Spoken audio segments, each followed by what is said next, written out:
Chers amis, bonjour. Ici Émile Guy de votre émission L'Église diocésaine. Il me fait grand plaisir de poursuivre la nouvelle série sur la joie de l'Évangile. Cette série se propose de vous faire connaître et aimer cette très belle exhortation de notre pape François. Cette semaine, Madame Lorraine Lemieux a accepté de revenir afin de nous aider à savourer ce trésor écrit par notre pape François.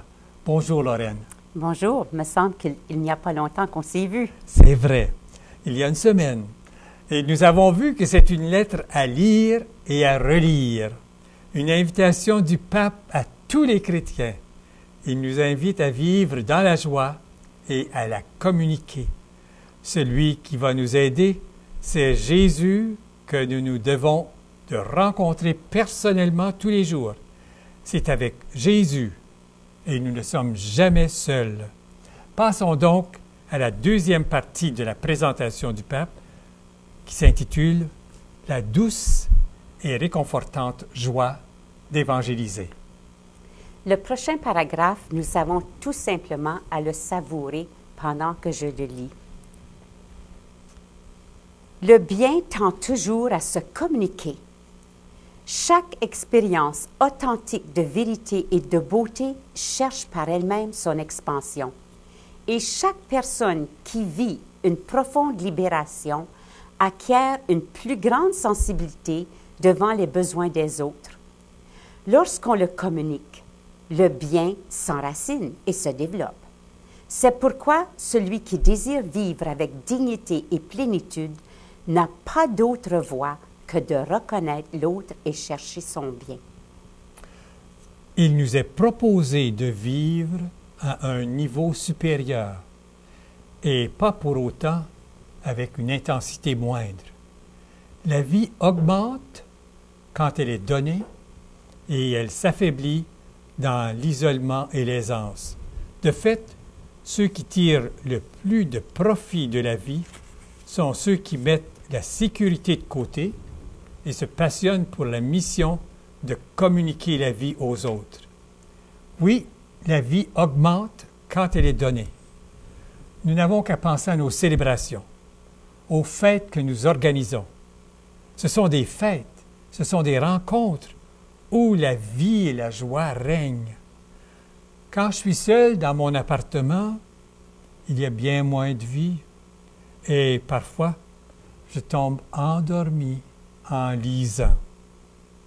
De fait, ceux qui tirent le plus profit de la vie sont ceux qui vont vers les autres. Ils ne s'isolent pas, ils ne restent pas seuls à lire toujours tout seul. Et le pape lui-même ne s'isole pas. Il va vers les autres.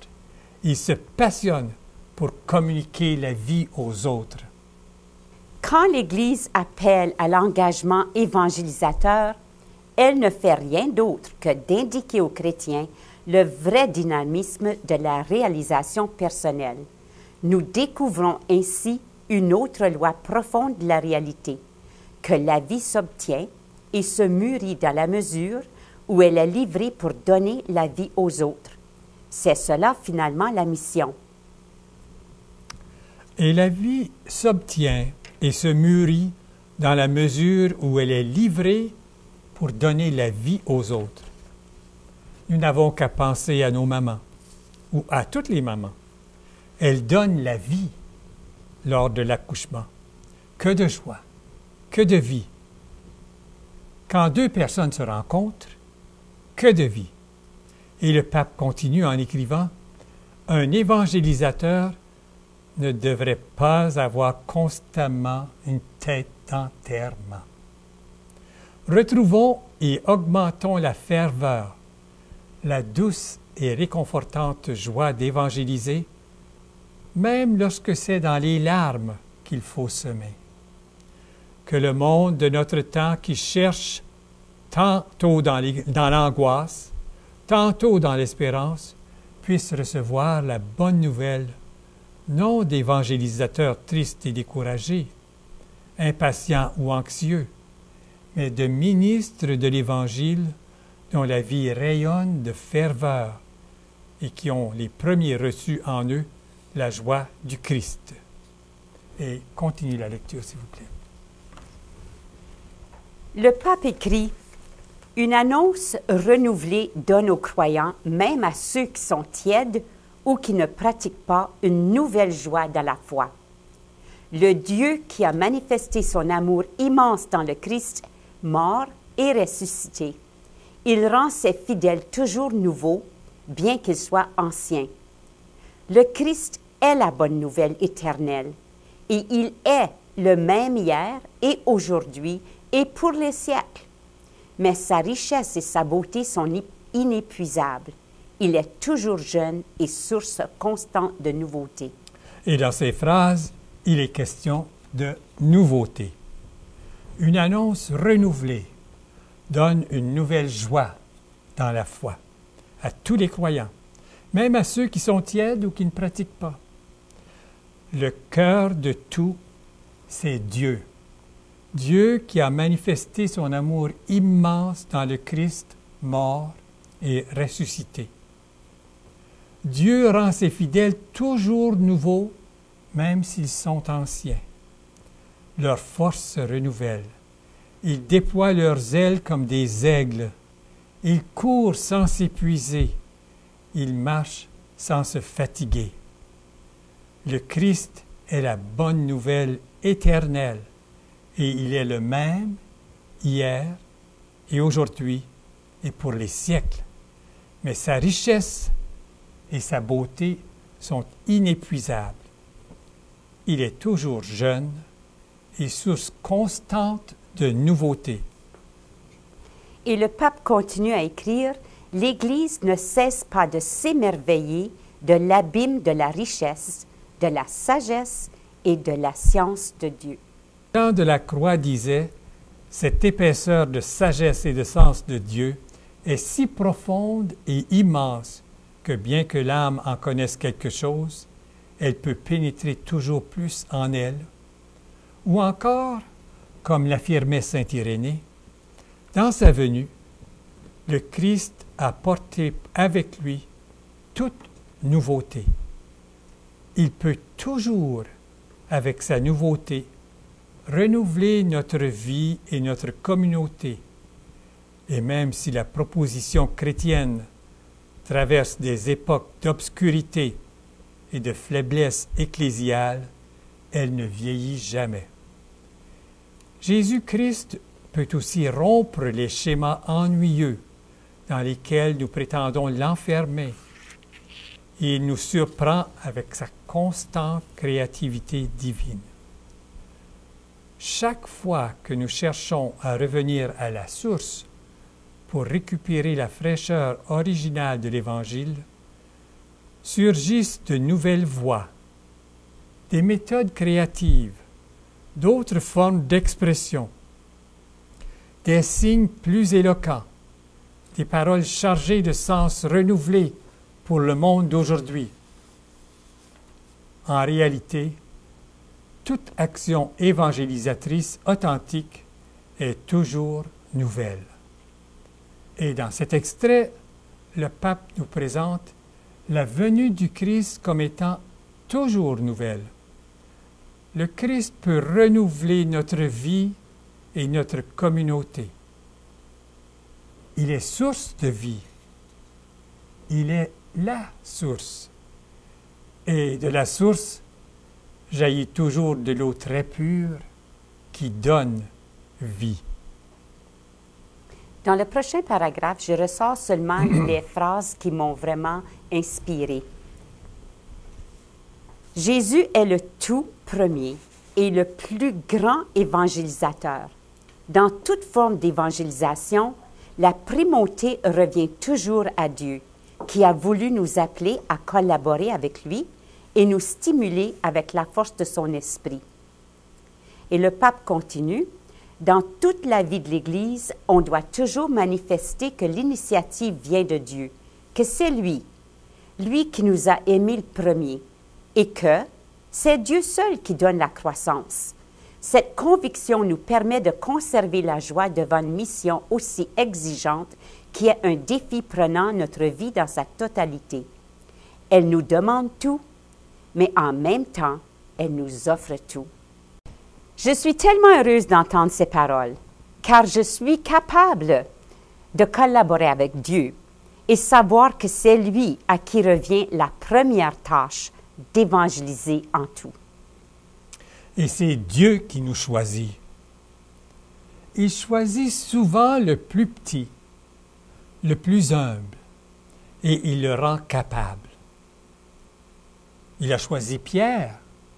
Pierre qui était tout simplement un pêcheur. Et c'est sur Pierre qu'il a fondé son Église. Il a choisi le petit frère André. Il n'a pas choisi un supérieur de la communauté. Il n'a pas choisi un évêque. Il n'a pas choisi un grand théologien pour son oratoire Saint-Joseph.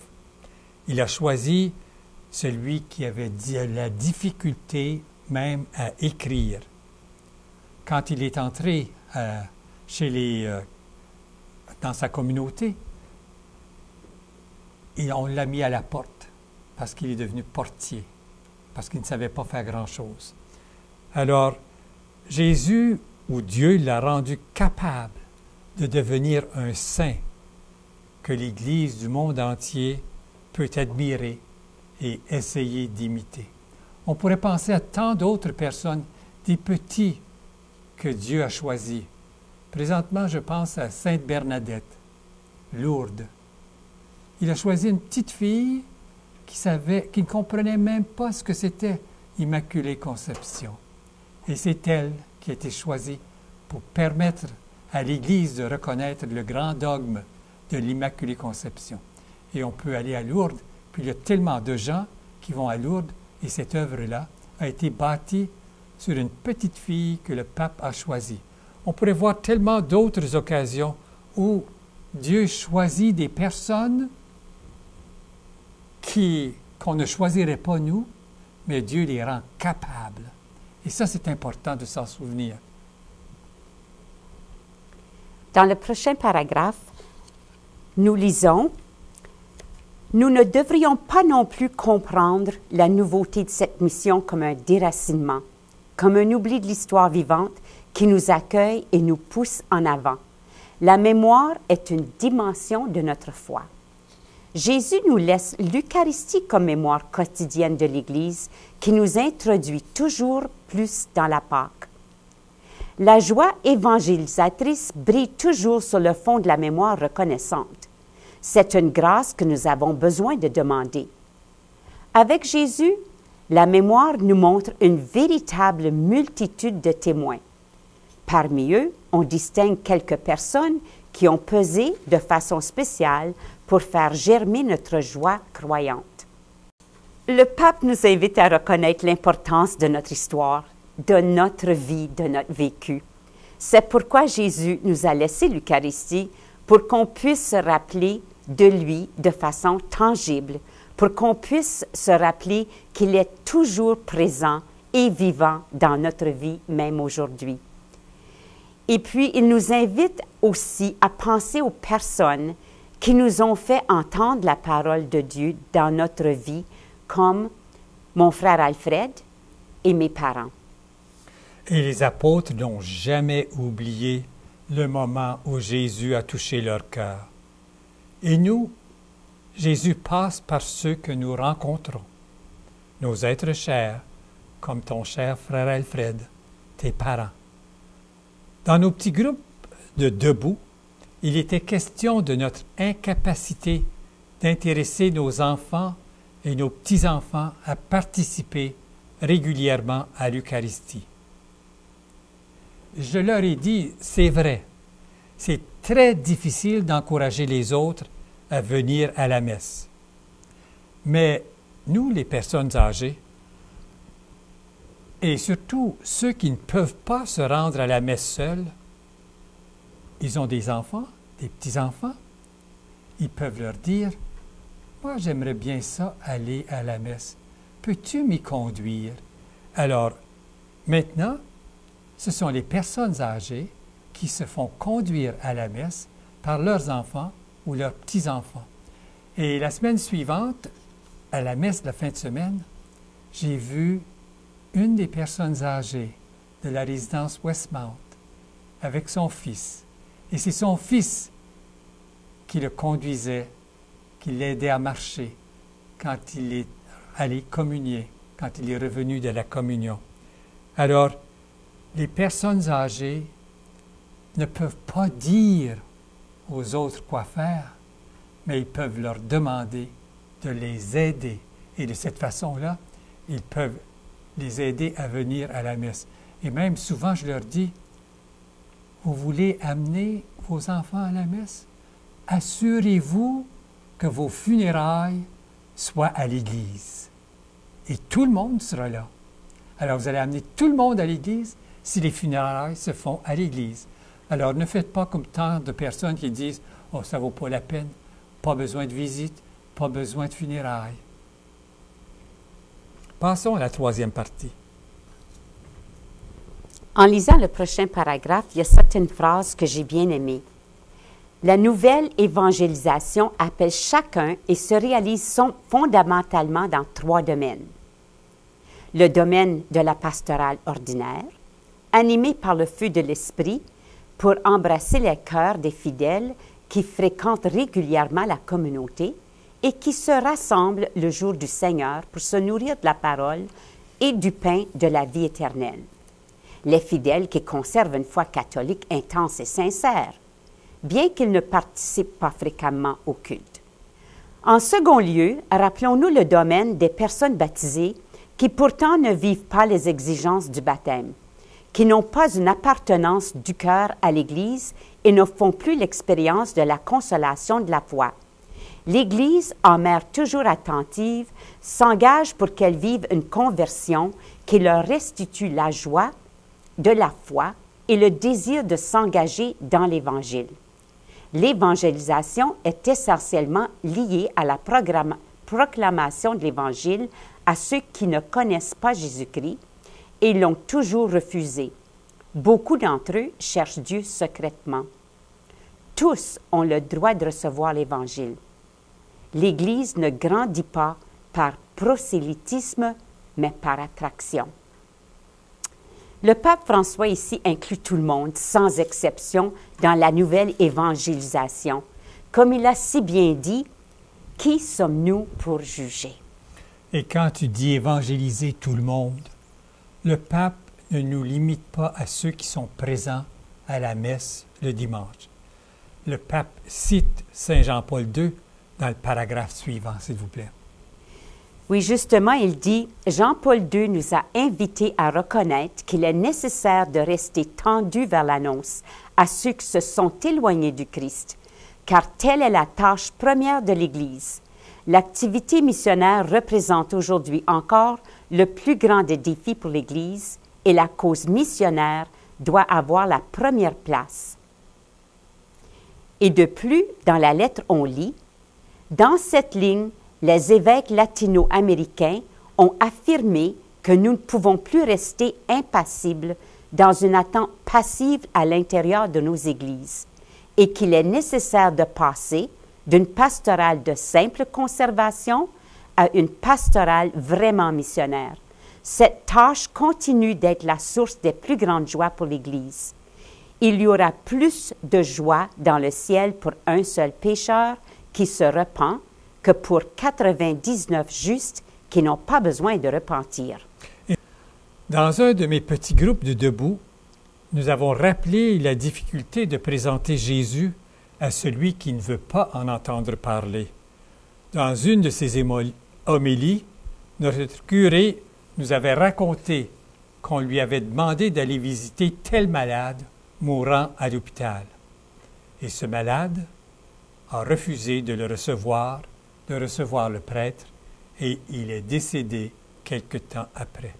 Et quelle tristesse!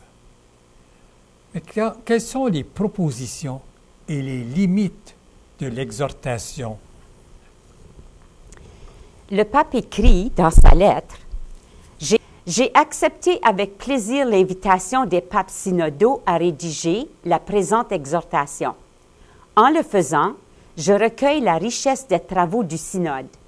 J'ai aussi consulté différentes personnes et je compte en outre exprimer les préoccupations qui m'habitent en ce moment, concrets de l'œuvre évangélisatrice de l'Église.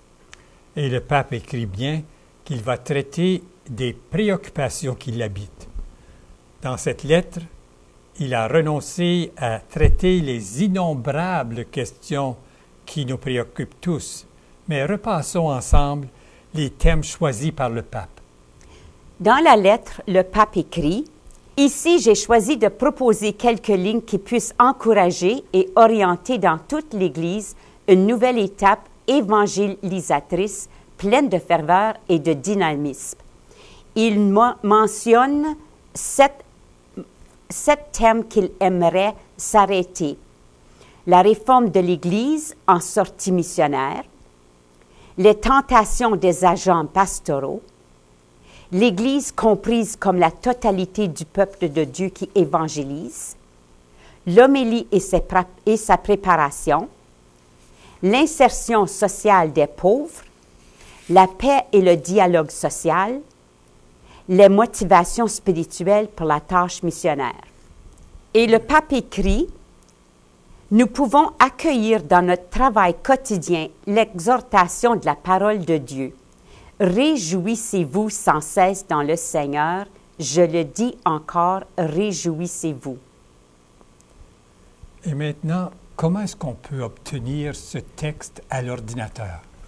Si nous allons au site du Vatican II, vous pouvez télécharger dans la langue de votre choix le bouquin complet.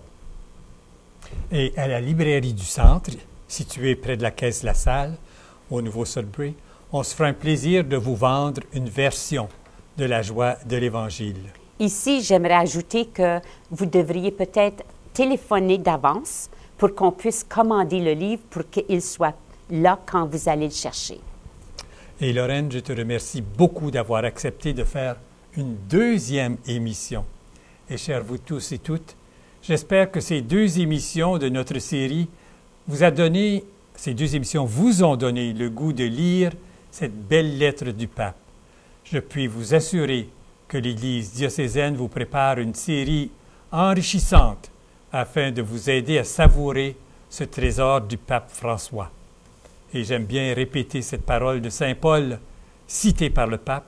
« Réjouissez-vous sans cesse dans le Seigneur. » Je le dis encore, réjouissez-vous. Au revoir, à une prochaine.